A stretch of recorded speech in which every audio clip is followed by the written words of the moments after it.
There are our head-to-head stats. soO is definitely a little bit lower definition than PartinG, that is for sure. As there they are. Wow. Oh, I love soO's background. He's just got the IEM trophy there. Hell yeah. I mean, we see PartinG's background every day, but there's soO just chilling with his IEM trophy on the left. What a god. As we drive into the game, let's go into this PvZ best of 3. This is honestly the part of the tournament where I actually do wonder what the hell comes up next. I do not know who really is favored or advantaged here. As in the bottom left, the blue Zerg player is soO. And the top right, the red Protoss player is Dragon Phoenix Gaming's PartinG. As we get ourselves going into game number 1 of this best of 3 in the quarterfinals of the NetEase Esport Tournament X Summer 2020. These guys, they run an event at least in the spring and summer of every year, and as I've been saying, I've been trying to really get involved in the casties for a while. Their spring event was a team event. In 2019 autumn, they ran a team event. They did a spring event last year, which was a team event. So this is their first like 1v1 event in a while. And I like it because I feel like the Gold Series Team Championship does already kind of fill the role a little bit of the... I feel like it already does fill the role just a little bit of, the Team League kind of thing. So it kind of feels like you just get kind of like a double-up event. So it's cool to see the 1v1 event making a return. As soO and PartinG on the left side, you can watch their expressions live as PartinG sets up the cannon rush. That soO is a little bit late to seeing this Overlord's going to come over, and oh no, soO. There's a gateway, and you can see the little shake of his head as the camera's faded out. He's like, oh no, like, this is not what I want to have happen here. When you're playing against PartinG, the last thing you want is to actually have to deal with something like this, because PartinG is so good at dealing with stuff like this. Like, he is so good at dealing with stuff like this. So I'm going to turn the game sounds up a little bit, by the way. Let me know if they're a bit too loud or anything. Did I turn them down over here? Okay, let me know if the game sounds are okay, guys. I'm just fiddling with settings a little bit, but I think they should be okay there.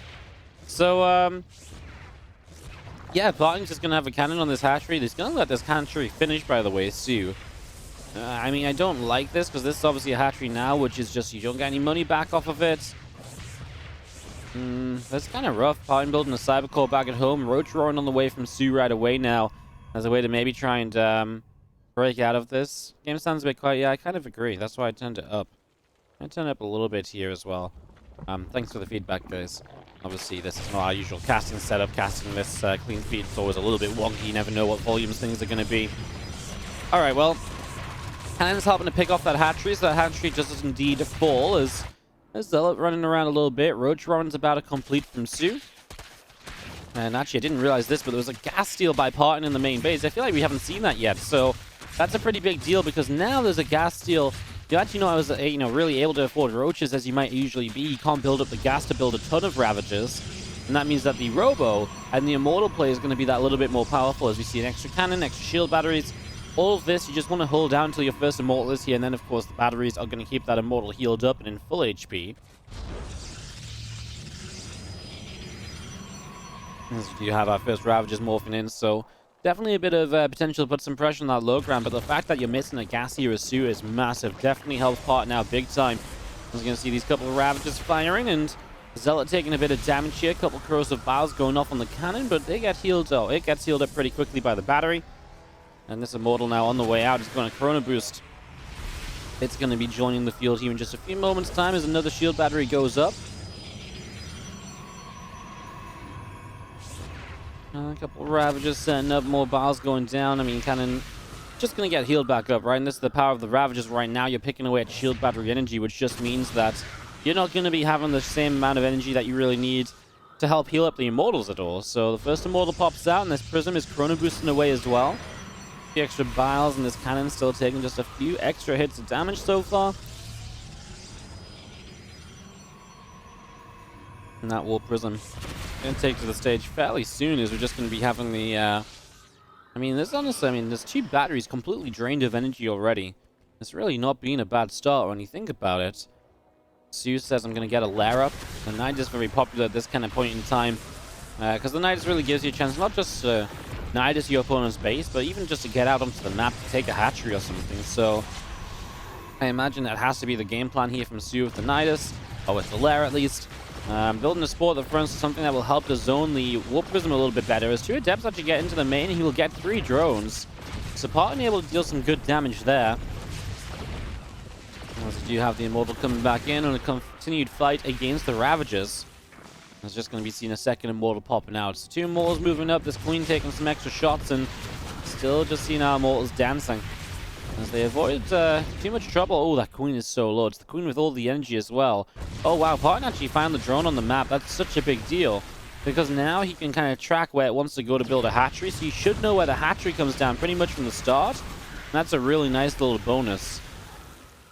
Yeah, there's that Nidus. There is a pylon in the main base and a cannon building. So the idea is, I guess, that the cannon will be able to fight the Nidus off. Does that work? Does that work in time? I'm actually not 100% sure, if I'm going to be honest.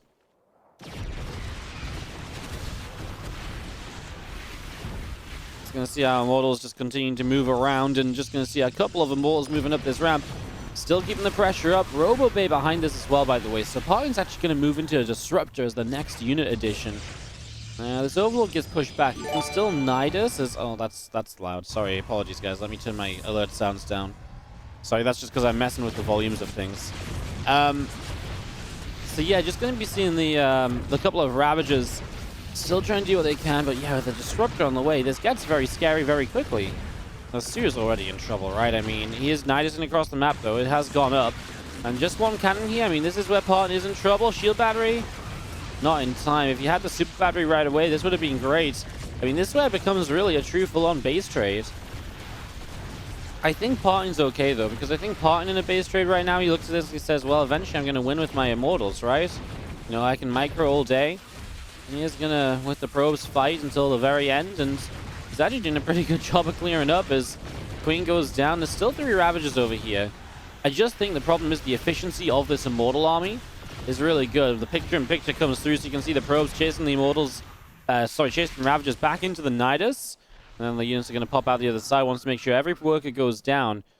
Yeah, the efficiency is just here, though, for PartinG, right? And even if this ends up being like a weird sort of setup, I think eventually as the Disruptor gets a good connection, eventually it's just so difficult to win as, you know, as soO, because then you still got to break the cannons and the batteries. And maybe you can do that with Ravagers.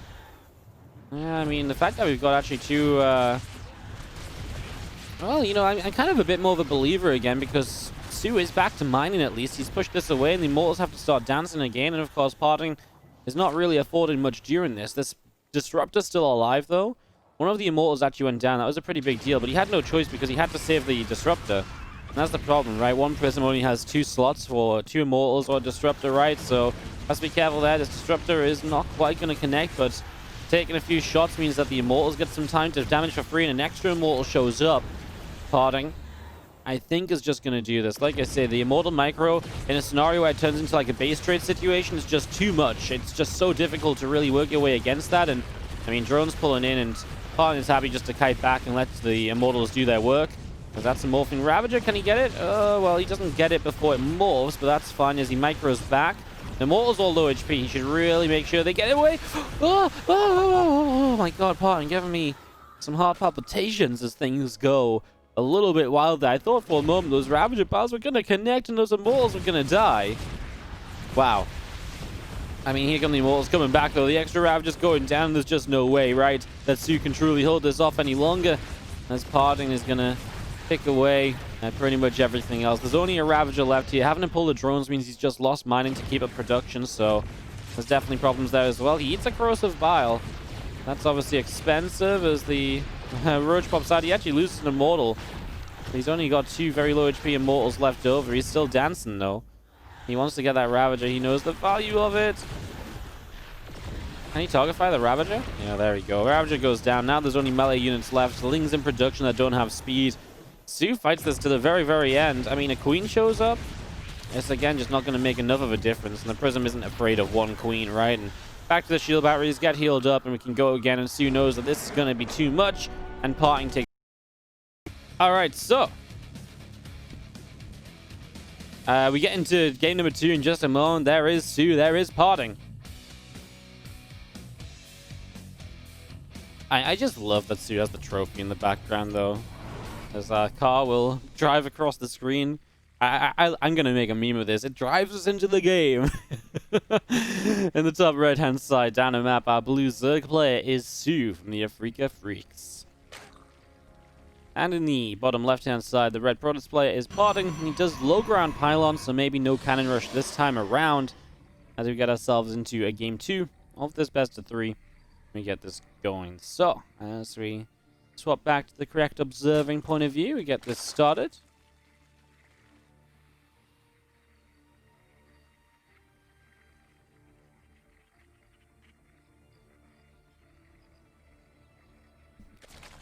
This is going to be seeing that probe coming over, and going to have a little look into the naturals. Just going to get the block off there, which is obviously a good setup. I mean, soO has to take his third base. The third base he doesn't really want to be taking at this stage of the game. As the hatchery drops down that right-hand side. So gets that up and running, we're going to see probes continue to produce, and again, a little bit of build-up right now, a little bit of setting up and getting going. We'll see what PartinG goes for here, as he's readying himself for an expansion. It's definitely a world where we are talking about... It's definitely a world where the Twilight Council is going to be a big thing in this one, right? Getting that hatch block off. I'm going to say that, but, you know, I guess the Twilight Council in general, I was talking about this a lot in DreamHack today, where the Twilight Council in general has taken a bit of a step back in the meta game of this matchup, which is kind of cool. It's just kind of a little bit different, you know? So a little bit different, a little bit wild. I like it, though. Do you see another assimilator off to the side then? Just going to see a drone moving around, and going to go to the natural to build a hatchery as well. Nope, it's actually just going to transfer to the third. I thought he might have just gone for a hatch. He has so much money in the bank. I guess he's waiting for the spawning pool to finish, and a few lings and a couple of queens in the way. You'll have to excuse me if I say a couple of dumb things, guys. My brain isn't quite in sync with the game time. Like I say, obviously, in a super early morning cast for me, very little sleep after a late night of DreamHack, so... especially... I don't know if it's going to get better or worse as the day goes on. I don't know if I'm going to wake up a little bit, or I don't know if I'm just going to get more tired, so... Either way, you guys have to just put it with me a little while, saying some silly things at points. As you do see, the Adept pops out, the Stalker is Corona boosting, the Warp Gate building on the Cybernetics core. And yeah, just a little bit of build-up continuing right now. Just not really much to say about it. It is a Stargate in the end from PartinG, so he will opt for that Stargate. And like I say, this has kind of become the standard of PvZ once more. As this Overlord gets pushed to the high ground. Of course, winner of this plays Rogue in the semi-finals. And that's why I'm kind of cheering on PartinG, just for a little bit of non-mirror matchup action. It'd be really cool if we could limit the amount of mirror matchups we see today. There's a real possibility we don't see any mirror matchups all day. And while I'm not fully against mirror matchups, I'm really just hoping we don't get like a ZvZ final or something, which is very unlikely to happen unless Solar becomes a god in the bottom side of the bracket. I mean, that's doable. It's just, yeah, it'd be cool to see a little bit of variety in the races. Hoping that at least one of the Terrans can win the bottom round of 8 matches, because then we'll have a Terran in the semis. That'd be cool as well. There's, of course, a lot more action and a lot more games still to come here today, as we get ourselves going for game number 2. The Twilight Council still building up at the moment. Void Ray is about to finish. Warp Gate kicking in. And it's a Robo Facility as the next step here from PartinG as well. So he's just gone for that Void Ray, which is again kind of the new normal. It's the new meta opener. It can push back the Overlords, and it can also, you know, it also acts as a good little defensive unit too. One Overlord goes down. When he sees this one in the main base, he's going to turn around and go get that as well. That's free pickings, although I think PartinG, yeah, I think soO just did a cool job of turning around before he actually saw it. But PartinG figures that there's probably an Overlord down here anyways. He's going to go hunting for it. Yeah, he realizes, obviously, the idea is soO saw the Void Ray, so he doesn't need to keep this Overlord in the base to see anything else. But yeah, obviously now the Void Ray comes down and kills it anyways, so good play from PartinG, doing the right thing here as he gets ready to take a third base. Glaive is setting up, though, so is he really going to look to take this third? Or is he going to look to put some pressure on his Glaives? Okay, he is going to take it, but then obviously Glaives as a pressure point can still happen against a soO who is now building a melee upgrade and is kind of bypassing a lot of the initial early game defense to build into a whole bunch of these, you know, to get up into lings and so on, and, you know, then you don't necessarily have something to fight against the Glaive Adepts.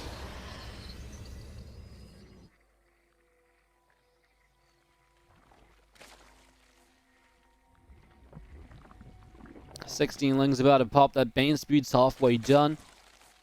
Sorry, not Bane Speed, but Bane Nest halfway done. So soO's actually maybe just going to go aggro as well. 53 workers, put on some pressure across the map. Definitely wants to pressure that third base. I actually really don't know how well it goes if if the Adepts are around defensively as well, right? I mean, the Bane's Nest is really nice because now it means you can have Banelings up to help against these first few Adepts. And obviously, even just a few Banelings will force those Adepts to split up and back away.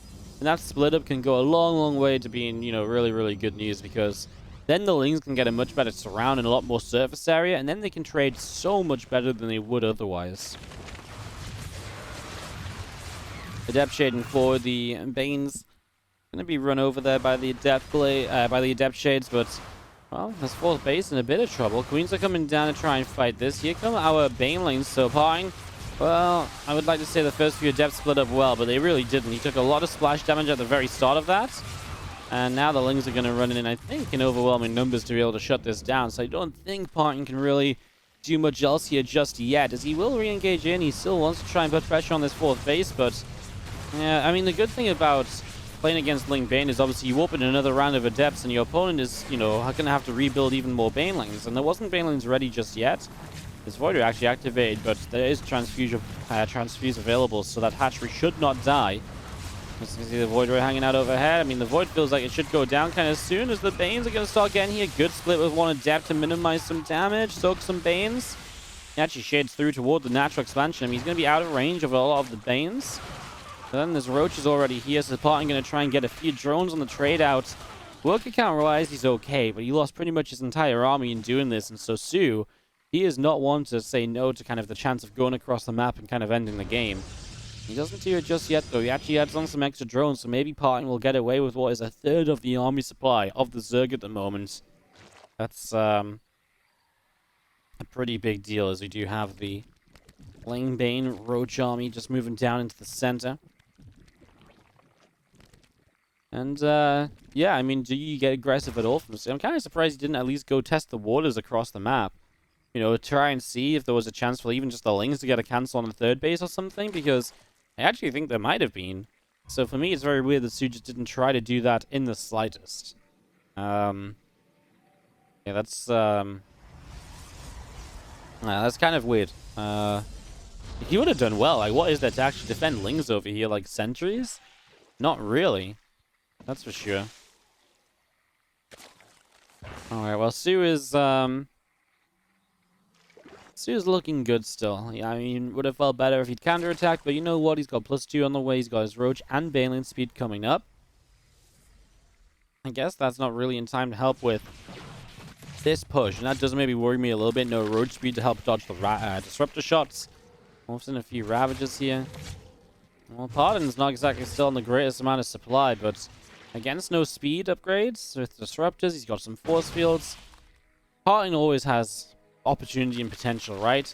Does he need to do much right now? Not really. He's got 71 workers again, so he's got a good worker count.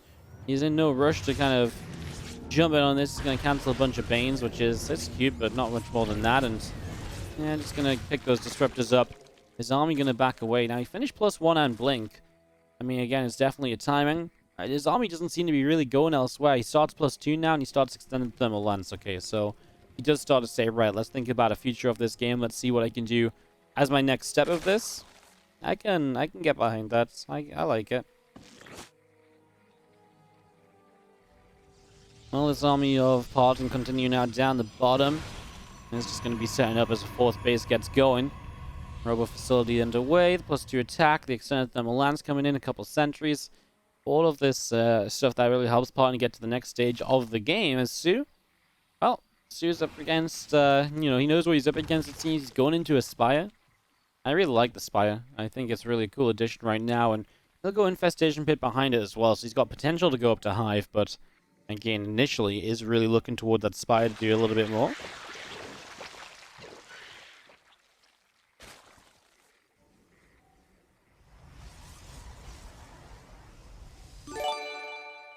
Those are still really loud. Sorry, guys. Again, just volumes of things going to be a little bit weird today, just for a little bit while we figure out the setup here with the clean feed. So apologies for that. Didn't mean for it to be so loud again. soO and PartinG continue to build up. PartinG's going to get to a fourth base. There's a lot of Banes on the way. It's going to be Corruptors So that's just straight up a way to deal with the Colossi. So yeah, I mean, Corruptors and then get a hive up so you can actually even abduct Colossi and so on. We do have Stalkers into this middle of the map. Gonna get rid of a couple of these Group Tumors, make that third. The rest of these Group Tumors continue to go down. Changeling in the center gets picked off as well, and Bane's still kind of rolling through. Stalker's gonna blink down, and you see a lot of these Banelings in trouble and dropping. So Banes do fall. Good shutdown from Partin here, no damage taken. Shield battery just about survives. So yeah, really doesn't lose anything at all just yet. It's just gonna be seeing our Zerg army continuing to build on up. And this is now a scary Protoss army though, right? Yeah, there are Corruptors, but there's a lot of Stalkers to protect those Colossi. There's a lot of Sentries to protect the ground army. Can soO just crash into this? There's Disruptors to support as well. Man, this is a terrifying Protoss army. I feel like soO's going to be regretting not taking advantage of the army advantage he had when he did have it. Here we go. This is actually a pretty nice start from Pong. Gets a few shots off for free. Guardian Shield goes up. Not a lot to protect against Guardian Shield here. I guess the Corruptors will be affected, so that's probably the best part. That Disruptor very nearly finding a good chunk of Banes on the top side. As you're going to see our Lings coming in from the bottom. He has force fields on both sides of this. The Corrosive Vows can't reach around the bottom, though, so Pong actually just having to deal with the Banelings on the top. Wow. What a fight from Parting so far. I mean, he's going to come out with pretty much just purely Stalkers, but you know what? It's going to work. He doesn't have to worry about those Corruptors. There's no follow-up at all which involves those Corruptors, and there's no ground army left. What a set of force fields. On the bottom side, he handles it perfectly. On the top side, he blocks the Banelings out. When the Corrosive Vows come down, he replaces them instantly. The Banes don't get to connect, and even with us around, there was just so much force field energy available. That Parting is looking amazing. Drones have to pull in to try and fight this. The Lings are still dropping, and Parting's going to send himself through to the semis to play against Rogue, because there is nothing left here. Oh my god, everything is dying. 25 drones are down. And that's going to be these Queens getting picked away at as well. Bane getting picked up. There's just nothing left. soO is going to die. And Part is going to take it 2-0 and go to the semis. PartinG.